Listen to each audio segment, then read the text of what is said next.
1031 WRNR. It's Rob Timm, and I'm very pleased to be joined today by a guy who, to my way of thinking about it, is just one of the tastiest guitar players in the history of rock and roll. He's written, trust me on this, some of your favorite songs, and he is Mike Campbell. Hi, Mike. I like the way you think, Rob. Thank you. I know I'm not far from the first person to tell you I've been a fan for a long time, but to date us both, the first time I saw you play was at one of the world's worst venues, the Cape Cod Coliseum. It was the summer of 1978, and you were opening for the Jay Giles Band. Yeah, yeah, we And did you a stint guys, with them. man, you guys killed it. It was what an Thank unreal you. night. I loved Um, opening for him. We did a whole tour, and he was such a showman. I think Tom picked up some tricks from him along the you way. think so? Well, Yeah, I know that Peter Wolf of Jay Giles made the mistake of turning down some material that Tom offered him. mm. But talk about coming full circle. Peter Wolf ended up opening for the Heartbreakers on your last tour. It was the Heartbreakers or Mudcrutch. I can't remember, but yeah, Could have been one. we did see Peter. It was great to see him again. He looked just the same. Well, thinking back to those early days with the Heartbreakers, I wonder what that was like for you as you made that transition. Thinking back early in your career from, I'm transitioning. yeah, well, going from a band that played clubs basically to all of a sudden you're in arenas. And you're a young man. That's got to be a kind of a head spinning experience. It was a head spinning experience, and it's a dream come true, really. And I'm still very grateful that that all happened to us. It was like we're a classic case of there's this unforeseeable dream, and then it happens. It's like you Right. just go, "Wow, how did I get here?" You know? Yeah, yeah, and then you look back and it's all these many years later. Now, since over the course of the last 4 years, and since we sadly lost Tom, you've been doing something a little bit different, and you've got your band, the Dirty Knobs, and how do you think of the distinction between these two outfits? I noticed first of all the lack of anything resembling the slightest bit of Benmont tensioness to it. I was just getting, well, there is one song where Ben overdubbed on, but there's a distinct lack of keyboards Right. on the record. It's a guitar band, just a simple two guitar, bass, and drums band that is kind of self-contained, and we have the guitars cranked up a little louder here and there than the Heartbreakers might do, and it's just about fun. We have a blast, we have a sense of humor, it's very spontaneous, and we just really enjoy playing together, and I love the record. The record came out just how I wanted it. Yeah. Now let's talk about that. This record, the gestation of this record has been a little bit of a man. Everything keeps happening. I know about a year ago, you were supposed to come out and play a private artist showcase for us at WRNR, and we were so psyched, so looking So forward are to it. we, yeah. And then the stupid COVID hits, and this threw a major wrench in all your plans. Yeah, and everybody. Yeah, it was kind of a coitus interruptus there. I mean, we were all ready to go. Sorry about that. I don't know if this is a children's show or not. If it is, they won't know what that means. Uh, but the record was finished finally. The tour was booked and sold, and we were going to do some radio things, and we were like really like a week from getting on the plane, and boom, Yeah. we pushed it back, pushed it back, pushed it back, and we didn't want to put the record out without a tour. But we waited and waited, and finally by November we said, let's just go ahead and get it out there, and we'll tour when we can. So that's where we're at now. We're just waiting, ready to go. Yeah. Just treading water in the meantime.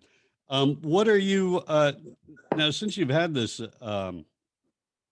sort of pressing of pause forced upon you, how do you as an artist, and like how do you keep your mind in the Dirty Knobs since you're not able to go out on the road and do what you're planning to do? Well, it's my baby. I love the guys, and we stay in touch. You know, they just showed up on my birthday. We did a surprise Zoom. We all got to hang out and see each other. And we're just isolating. You know, thank God I've got a studio where we did the album here in my house, and so I just keep writing for the next record and recording Mhm. stuff and stockpiling ideas, and that keeps me from going bananas. Well, you've never seemed to be a man who was short on ideas or opportunities. Um, Mm. now, what I've got to ask you what it was like.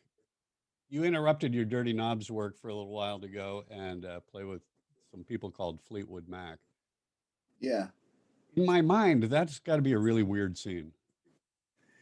It was and it wasn't. I mean, I've known Stevie for ages and I love their band. And there's actually, I think, some similarities between the Heartbreakers and Fleetwood Mac. And I like the old Fleetwood Mac a lot, you know, back with Peter the Green. early guys, you know, Peter Green and all that. And so it's a blues based band. Right. It became a pop band, but they have that blues rhythm section, which is they're so good to play with. Anyway, the Dirty Knobs, we were about halfway through our album, and I got the phone call from Mick Fleetwood, and he said, you know, Lindsay is leaving, and would you like to join the band? And he said, this is not an audition, which I appreciated. I said, give me, you know, I said, give me 24 hours, and I thought about it, pros and cons, and I said, okay. So I called him back, and I was thinking we were going to make a record, you know. And he goes, oh, well, we have these tour commitments. And I said, oh, okay. And so I went and told the Dirty Knobs, like, you know, I need a couple of months. I got this call. I can't say no to this. So will you please wait? Turned out to be a year and a half. Right. Poor Right. guys. I went around the world, had a great tour with them.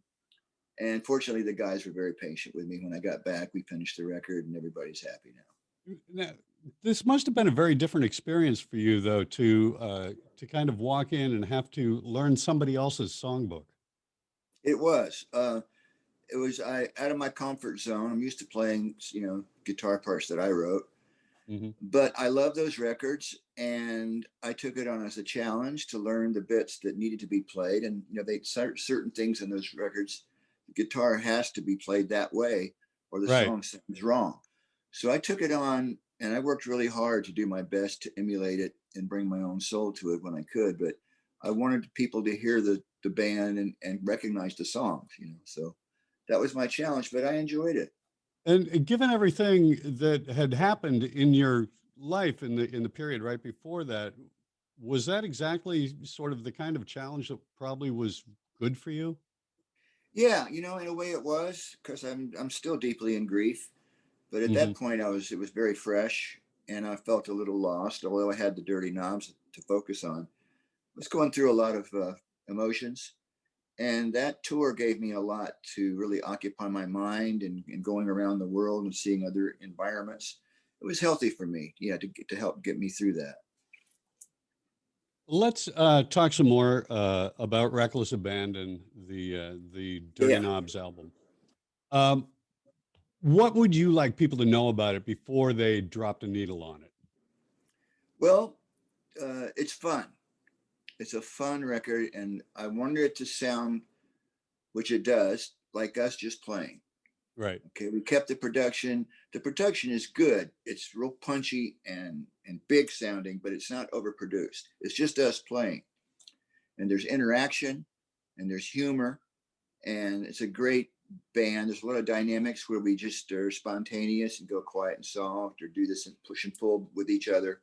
And there's chemistry that you can Hmm. hear happening in the tracks, Right. and you can just see us smiling because we're having so much fun, you know. And so that's what you listen for is, you know, Tell me rocking about out. your penchant for Irish girls. What about it? Tell me about your penchant for Irish girls. Oh, Irish girl. Well, I'm part Irish. Maybe that's what it is. But really, that song was inspired by Van Morrison. I heard a song on the radio one night by them. Song I don't remember what it was now, but I thought the song had the greatest ambiance. You know, it was just three chords and this beautiful story, and I wanted to do something like that, and it became Hmm. Irish Girl. You know, I tried Spanish Girl, Armenian Girl, Italian Girl, but Irish Girl had rolled off the tongue a little better.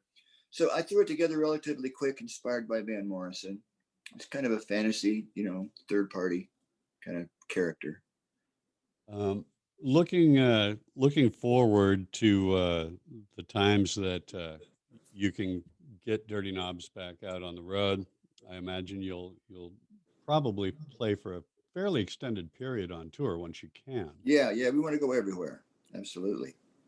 And then Long Lens, what are you thinking about doing after that?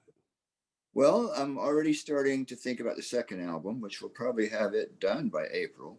So we'll have, I just keep making records with them. That's my, as far as I can look ahead, and play as much as I can. Mm-hmm. I've had an amazing life so far. A lot of it is behind me now, and this part that's ahead of me, I just want to play, and really enjoy music. That's what makes me happy. So my intention is just to keep playing with them, unless something else comes up. Right now, I'm happy doing this. Well, that seems like a pretty darn good place to be. Yeah, Um, I'm lucky. Mike Campbell, the new album is Reckless Abandon. And I think you summed it up quite nicely. It's four guys playing rock and roll and Yeah, having a good time doing it. exactly. I want to Great thank you. guitars. What's that? Great guitars. Also, I'd like to mention we have a guest artist on the album on two songs. On this song called Pistol Packin' Mama, my new friend Chris Stapleton came in and sang a verse for us. And Yeah, then he also sings harmony on Irish Girl. I wanted to mention Stapleton a little bit. How did you guys actually hook up? It was almost an accident, wasn't it? Well, he called me. I met him backstage at Wrigley Field. He was opening for the Heartbreakers. Mm-hmm. Hi, Chris. Hi, Mike. That was it. Right. Then later on, after my tragedy happened, he called me up one day and said, "Would you like to write some songs?" And I never do that. I kind of like to write on my own. Right. But I thought, I didn't know anything about him, but I'd heard his name, and so I said, "Okay." He came out to LA, and we hit it off immediately, like we were old brothers, And we started writing some songs. One song on my record, which we can't mention the name, but he had the title. And then I helped him write a few songs for his record, and we just became fast friends. And he offered us some dates. He's playing some bigger places, and whenever things open up, we'll be opening for him, Yeah. on a few dates. And so it just was really a spontaneous fluke. But I really like him. He's an amazing singer, and he's coming from a pure heart, definitely. You can grow a good beard too. Yeah, that's true. I have beard envy. Yeah.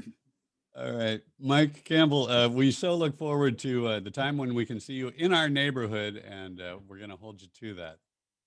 Absolutely. I can't Thanks wait. for joining us, Mike. My pleasure.